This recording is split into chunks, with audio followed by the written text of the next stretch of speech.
Well, looks like it's mostly bills and junk, as per usual. Unfortunately, no. There are no magical elves waiting to pay our bills or... Lovely. A jury duty summons. I've clearly won the lottery.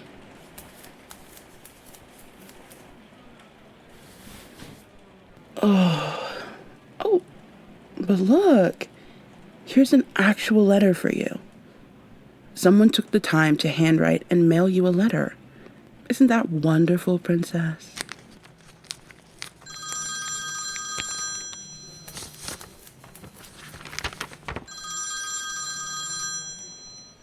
Yes, I called earlier about a mix-up with my new prescription. The name is Eve Whitlock. Oh, sorry, right. Everett Whitlock. I don't mind holding.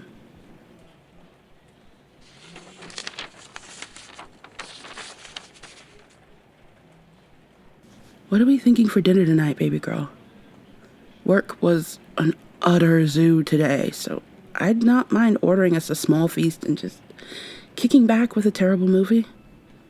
Something really mind-numbingly bad, but not so bad we can't enjoy making fun of it. Ooh, maybe some adult beverages or... Oh, I'm here. Okay. I was worried that's what happened, so I'll need to get in contact with my doctor's office and sort things, and then I can refill the prescription. Right. Okay. No, this isn't your fault at all, dear. I appreciate you taking the time to go in and check for me. You have a good night as well.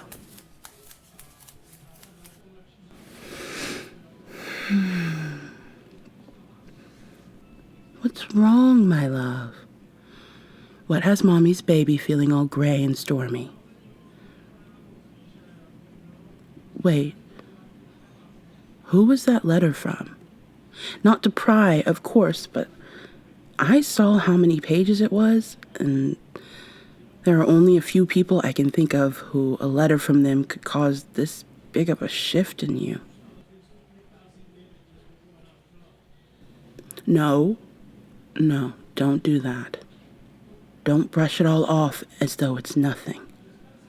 What you're feeling and going through is never nothing.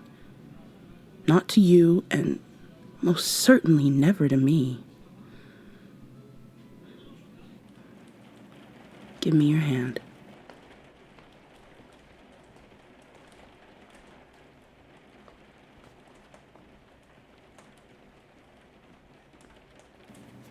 I'm well aware what time it is, little one. But you and I are going to climb into this bed, and you are going to let me hold you the way you deserve to be held. Now get over here.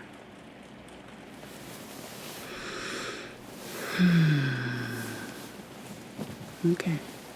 Tell Mommy what's wrong. What has my angel all twisted up in knots? I remember you telling me about the falling out with your parents, yes. Is that who the letter was from? Here's the thing about parents. We all have them, which means they had a childhood and parents of their own. And unfortunately, sometimes our parents don't get loved the way they needed growing up. Sometimes that lack of understanding leaves a mark, and if they don't take time to get help healing that deep and primal wound, it can be passed down to their own children. It can become a generational wound that, if left unaddressed, can be passed down endlessly. No, of course, my love. None of those things are suitable excuses for a parent to be abusive. But it does help lend a bit more color and shades to the bigger picture.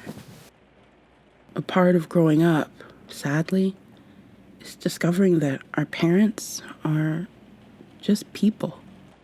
That parents are not the superhuman beings with all the answers we believe them to be as children. We grow up looking to them for everything. And when they are unable to provide the basic love and feeling of safety and security every child needs, the trust begins to erode. Your mother does love you, but that does not give her or anyone else the right to be in your life if that love, if their presence in your life proves to be detrimental. When that trust is destroyed in such a violent manner, when you cannot even rely upon them to do something as basic as love you unconditionally, things can unravel rapidly. That being said, I noticed a few days ago that you seemed low. I wanted to say something, but I also wanted to give you a chance to come to me when you were ready. I have been extremely busy, but Mommy is never, ever too busy for you. When you trust me enough to come to me, when you're willing to say, I need you, I am proud of you every single time. I know that it's not easy. I know what it is to battle your own mind and be afraid to let anyone know. But I hope you understand that I will never judge you. I will never think less of you for needing more of me. Your depression and anxiety, your hard days when your body and your mind seem to be working against you, those are not things that scare me. Just because things get hard and storms roll in does not mean I will go running. If anything, I want to pull you closer in those times. I want to stand with you in the storm, ready to take your hand when you feel safe enough to reach out. I can stand with you in your pain without taking it on myself. I can be the one to wait it out with you. Even if all I do is sit in a room with you or hold you like I am now. As long as you want me beside you, I will be there. Baby. My sweet little princess. Look at me. Let Mommy see those beautiful eyes that I adore.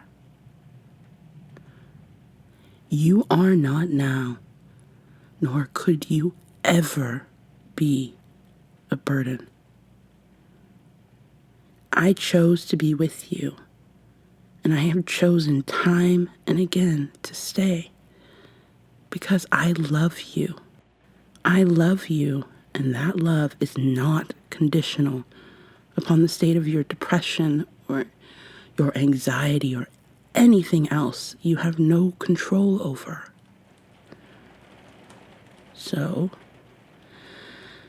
next time when things start to creep in, even if you aren't able to put your finger on the how or the why of it, I need you to tell Mommy something is up, okay?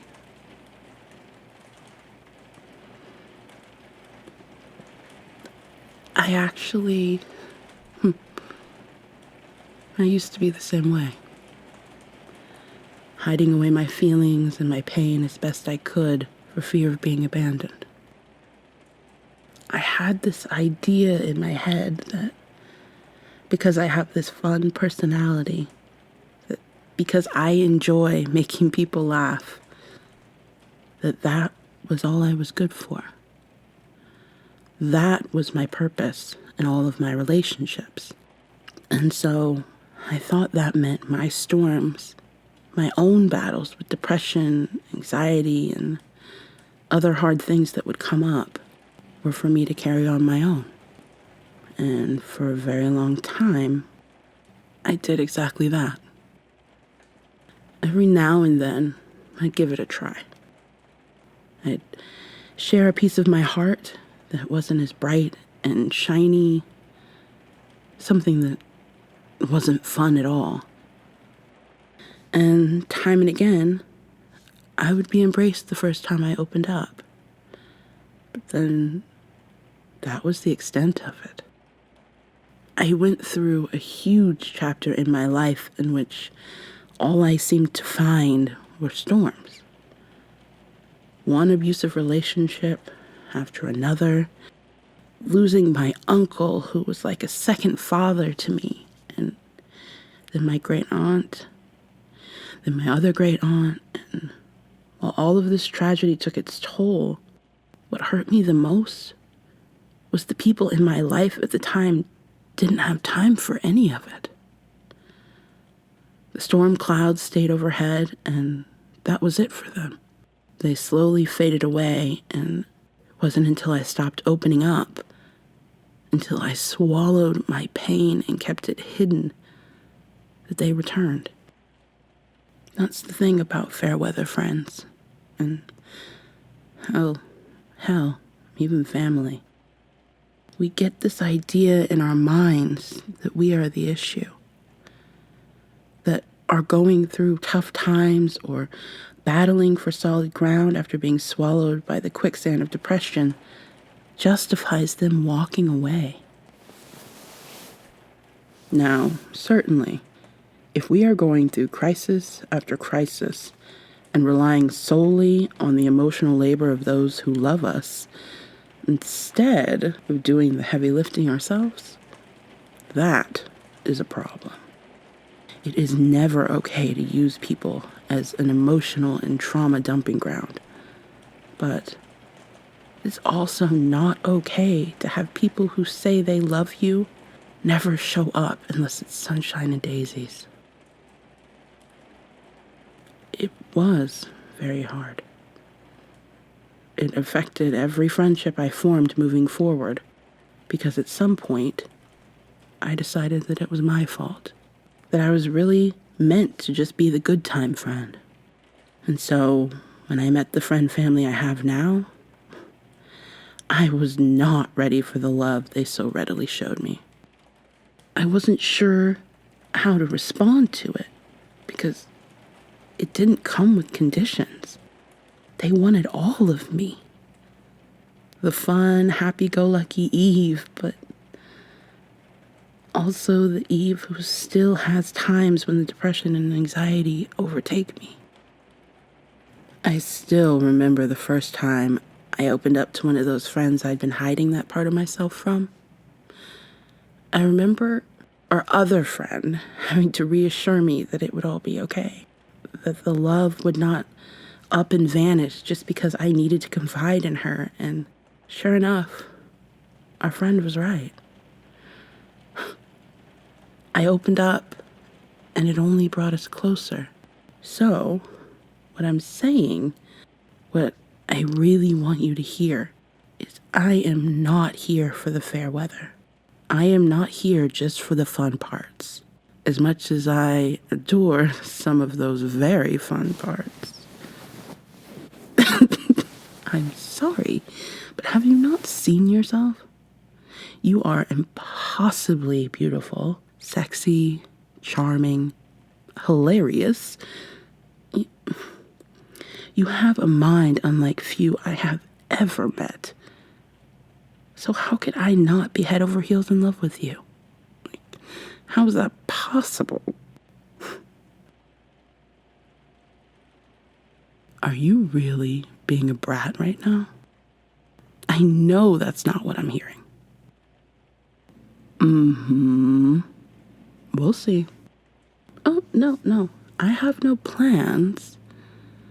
I'm just an exceedingly patient woman who also happens to have a fantastic memory. But also, I know that you're my little brat, which means I get to have the fun of punishing you, you naughty little thing. Don't pretend you don't love it. I see that smile creeping across your adorable face, and I feel so blessed to get to love you to get to be here as your friend, as your lover, as someone you know you can confide in and trust, because I love and adore all of you, every single piece. And I hope that in time, you can trust that you can put your faith and trust in me in the way I have in you. Of course I trust you. You are a fantastic listener, and I know that even if it takes me all night to say a few sentences, you are always patient with me. And so I want to make sure you know I want to be that for you. Now, I think the best plan of action would be to order far more food than we could ever eat in one sitting, and then keep snuggling while we wait for it to arrive. Do you even have to ask? Of course I want to watch a terrible movie while we wait. Ugh, the worse the better. And Princess, Mommy loves you. With all of my heart, I love you.